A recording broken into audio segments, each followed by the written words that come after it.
Hello and welcome to Hexed Encountered. My name's Joe. In this video, we'll be taking a first look at the game Silent War 2.0, which includes IJN 2.0.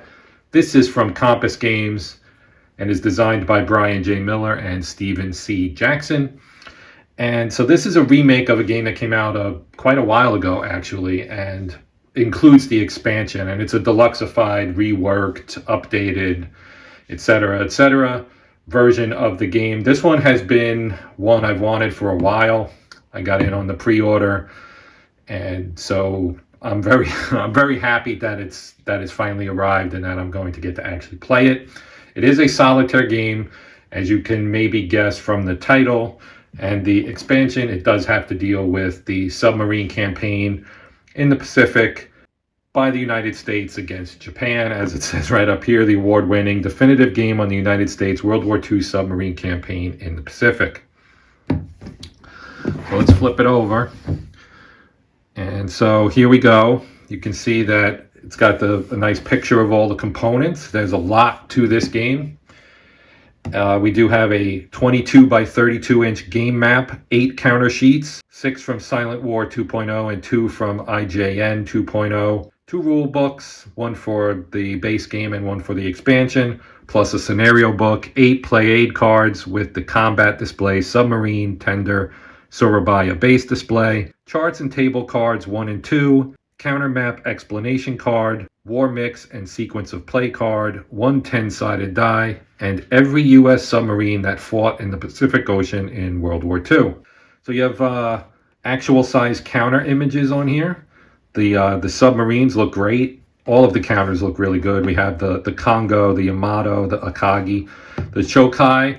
And one of the things that this jumped out at me immediately is because I did a video rather, on the game South Pacific from Avalanche Press, Second World War at Sea.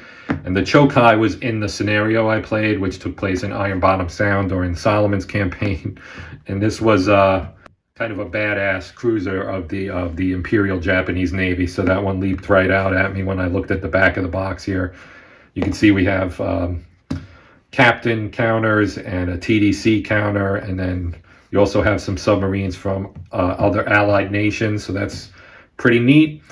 Continuing with the description, it says Silent War IJN 2.0 is a completely new edition of the original Silent War and IJN, published first in 2005. So we're going back almost 20 years, 18 years back now. Based on hundreds of detailed playthroughs and direct feedback, the game has incorporated numerous updates, improvements, and additions without altering the essential play of the game. Updates include a completely revised map, including the Eastern Indian Ocean, fully revised art throughout, rebalances in the war period 3 and 4 to more accurately reflect the diminishment of Japanese naval forces, a complete revision of the engagement table, revised TDC counters, improved ship and submarine data, a set of 10 early Gato class submarines that can be refitted, new rules for weather and attack posture, updates to existing scenarios as well as 2 new British ones, 2 full years of evaluation, rework, and development, art, additional development, testing, and extensive editing went into this production from hundreds of contributing players, making Silent War/IJN 2.0 a completely new and exciting addition.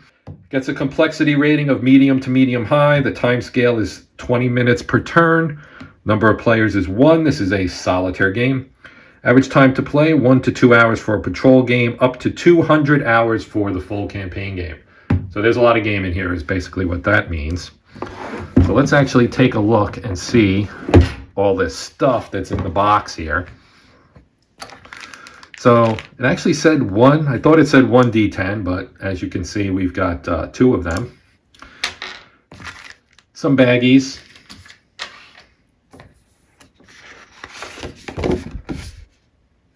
So these are the scale. Oh, this is nice. This is a scale of submarines going back to the very beginning. And you can see the different classes. The famous Gato class here. The Tench. So you have some late war. This is a captured Type 21. This is a German U-boat. And then you even have more modern ones up to the Seawolf. And you can see like the Ohio. That's a boomer. That's a ballistic missile submarine, basically a nuclear missile submarine. um, but those tend to be rather large, as you can see. So that's kind of cool. Then we have a combat display with multiple columns on it.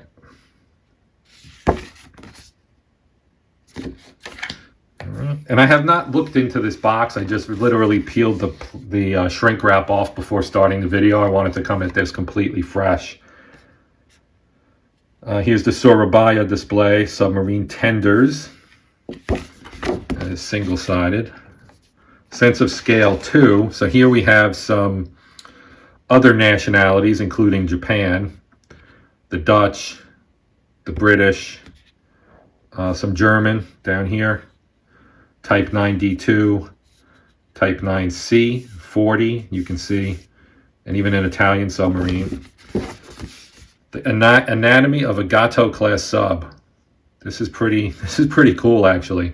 So this, I mean, like I said, they did a lot of deluxeification of this game, and this is all, like, this doesn't necessarily do anything gameplay wise, but it's great contextual historical information that, you know, to support the game itself. Here we have charts and tables 1, war periods. There were 4 war periods in the game. The Japanese general anti-submarine warfare value, you could see it kind of went up and then down at the end as their capabilities diminished. You know, they grew and then diminished just because of attrition, essentially. Torpedo improvement table. If you know your World War II naval history, the performance of American torpedoes at the beginning of the war was terrible. So that would reflect in here. Enemy submarine table. We even have some Germans and Italians in here. War period transition table. Combat table for attack, counterattack, combat events. Transit events, search and contact, endurance table. And we have unit summaries, Japanese units. So here you have the explanation of what's on the counters, the class, the national ensign, the name, the range, the endurance, then a crash dive rating, an attack rating, a defense rating, and a tactical rating. And then there's a transit, so patrol and transit. And you can see the speed, entry date, and the range. So depending on what you're doing, you'll be using one side or the other of the counters. Stars for patrol side only will show historical top 10 tonnage sunk, historical top 10 ships sunk. So the flasher here has one of each color, it looks like. Japanese units, the ship type, the tonnage, which is times 2,000 tons, not on aircraft. So defense rating, anti-submarine rating, and then you have your list of what all the abbreviations for ship type means. Most people who play war games may already know this stuff, but it's still good to have it, especially for some of these, you know, maybe you don't know that AR is a naval salvage and repair ship. So that's good to have as well. Then you have different examples of subs down here. Unit summaries. Different things for your markers. Explains what your markers are. Super skipper.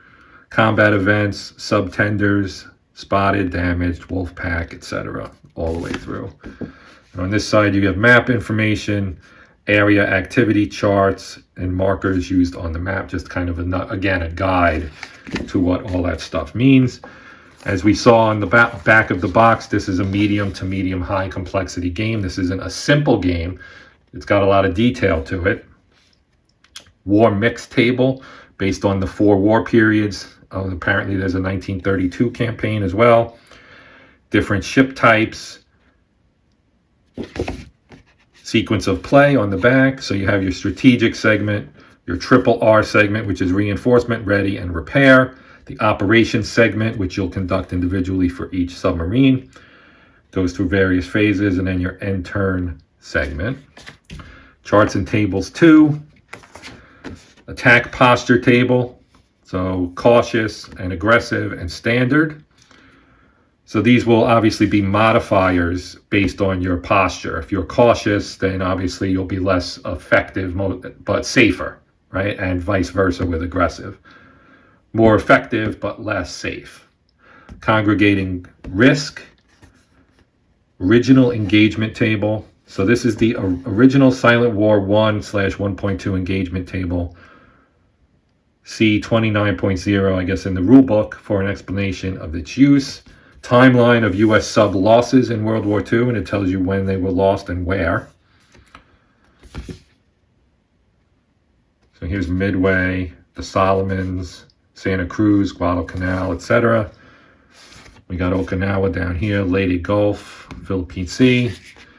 On the back, we have engagement tables. So you cross-reference war period with the result from the contact table, sparse, low, moderate, or high. The result is the number of counters drawn from each cup. So as in a lot of games, you're probably going to be drawing your contacts out of a cup.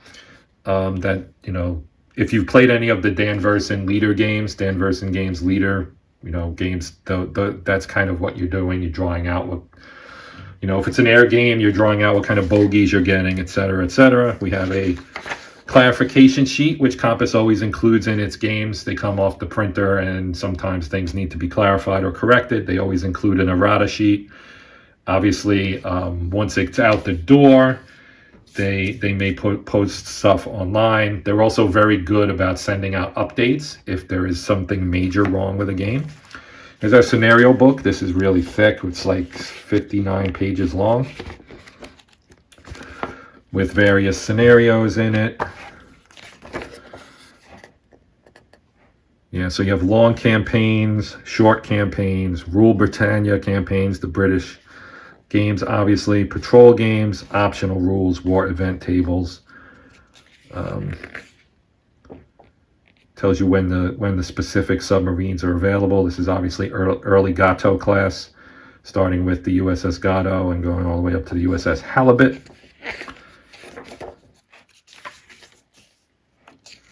Master submarine reinforcement list. So this will tell you when subs arrive and depart, or come back in some cases.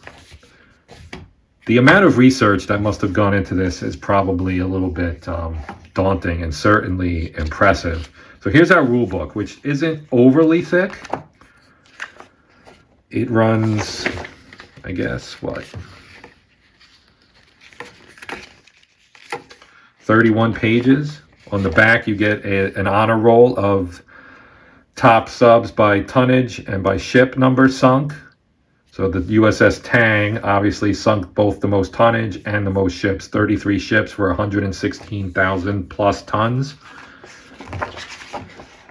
So we have introduction, game components, setting up, sequence of play, war event phase, torpedo improvement phase, intelligence and weather, sub reinforcements, readying the subs for sea, repair, combat, patrol, search, combat, deployment, war progress, damage, events, wolf packs. There's a lot to it, as you would guess. Yep, explanations. You have your list of ship type classes, or ship types, not classes, rather. Super skippers, the markers, the scale, sequence of play. Here's our torpedo stuff.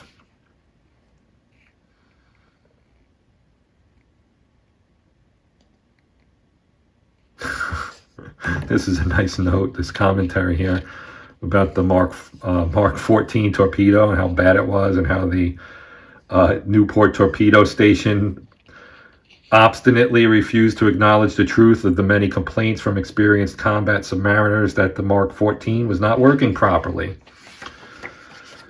Yep, that was a big problem for the submarines, the U.S. submarines at the start of the war. Was the performance of the torpedoes was simply atrocious. USS Swordfish. If you've never been aboard a U.S. World War II submarine and had the opportunity, you should do it. I've been on several of them in various places throughout the U.S. It's it's very interesting to see not only how cramped they were, but just kind of the layout of everything and, you know, the way things functioned in there. So here's the expansion for the game, which is the Imperial Japanese Navy.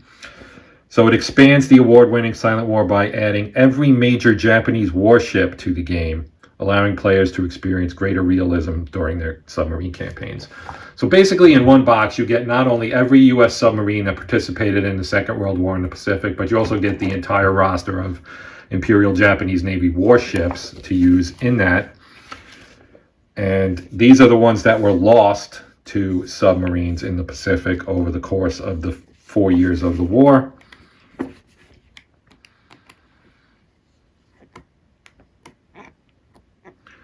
And you have details of the counter sheets, when ships were removed, Yamato class battleships, Yamato and Musashi,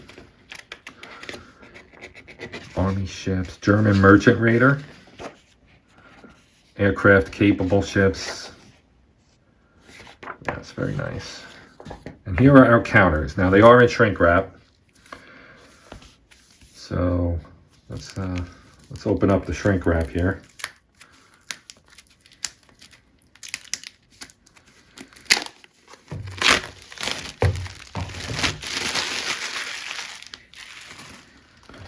All right, so here we have U.S. submarines, and again, you'll have your patrol side and your, what was it called, transit side, I think. So basically more like a combat side and a moving from one zone to another side, I believe. Again, I haven't read through the rules or anything yet. So we have 1, 2, 3 full counters plus about a third of a fourth counter, or maybe a quarter, for just the U.S. submarines. Then you have some British subs, some Japanese subs, a couple of German subs, Italian, is that Vichy France, perhaps? And we have, as I said, British, Dutch. Then we have our counters. So our super captains, or super skippers rather, the TDC stuff, various counters for Japanese warships, and then specific Japanese warships, which I believe are from the IJN counter sheets, with specific ships, the battleships, all the way, yeah. Here's the Yamato and the Musashi. Those are the big ones, obviously. Where's my friend the Shokai? See if we can find it. Heavy cruiser. I know it's in here because it's on the box. There it is. Shokai right there. And a whole lot of destroyers and destroyer escorts and auxiliaries, etc. So as I said, a whole lot of stuff, and now we have our map. So let's get our map out. Let me reset my shot so that we can open up the map. Okay, so here's a look at our map. It covers here's Pearl Harbor. So it covers all the way out to the Indian Ocean over here, at least the eastern portion of the Indian Ocean. We have Australia, so we have a submarine base at Pearl Harbor, as we know. We have actually we have two in Australia. We have Subic Bay here in the Philippines, and we have the British base at Trincomalee, which I guess is probably India, I think. Then, of course, you have all the various areas, right? So we have, here's a transfer route. We have the Gilberts, the Solomons, the Coral Sea, Bismarck Sea, Carolines, Marianas, Bonans, the Kurile, the North Pacific, your Aleutians, the Hawaiians, of course, East China Sea, the Philippine Sea has two, North and South. South China Sea also has two, Bay of Bengal, Andaman Sea, Java Sea, Banda Sea, etc. So that covers, all these areas. Then we have bases such as Saipan, Guam. Obviously, we have the base over here. and some areas that I guess are sub areas of this. Again, I have not read the rules yet, so I might be completely off base. Here's Midway, Wake, Truk, Palau, Guam, Okinawa, Saipan, Formosa, Surabaya, Molucca Strait, Guadalcanal. Pretty much what you need. We have various trackers, tonnage and ships sunk, submarine lost, search and contact table, war period, the current torpedo level. Here's your date for tracking the date of the current date and of the war. We have repair stuff here for ready for sea, boombox, pier side, submarine base Ceylon. Engagement tables based again on your sparse, low, moderate, and high, and the war period. Then down here at the bottom, you have a U.S. submarine list. These were the lists of all the subs that were lost during the war, and I know you might not be able to see all of this. But these are down here, they have the list of every U.S. sub lost during the war and the date that it was lost. So that's this is the still on patrol honor roll. We have a sub damage table over here, transit event table. Here's a little box for the U.S. West Coast, and you can see the various bases. We have San Francisco and Seattle. Probably San Diego would be my guess right here. And then you have your different repair holds for the various bases: Subic, Dutch Harbor, Fremantle, Brisbane, and Pearl Harbor. So that is a look at the game Silent War 2.0 / IJN 2.0. This is a big game. It is a game that's probably going to offer a whole lot of gameplay to you if you wish to actually dig into it and play the full 200 turn or 200 hour rather campaign. That is a lot of game. And there is a lot in this box. We have all those counter sheets. You have all the player aids. You have the scenario book, which is nice and thick. The rule book, which seems like it is not all that thick. And obviously there's a lot of detail in the game. And this looks like this is going to be a lot of fun. I will definitely be doing some playthrough videos on this game. Absolutely 100% guaranteed certainty. So look forward to that sometime in the near future. I still have a great big backlog of stuff I'm trying to get through, but I am going to do my best to get this on the table and played sometime in the very near future. So that's going to do it. As always, I do appreciate you guys watching. Thank you. Please consider liking, sharing, and/or subscribing. If you are a subscriber, thank you again for your support. And until next time, I'm Joe. This is the Hexed Encounter channel. And until that next time, happy gaming.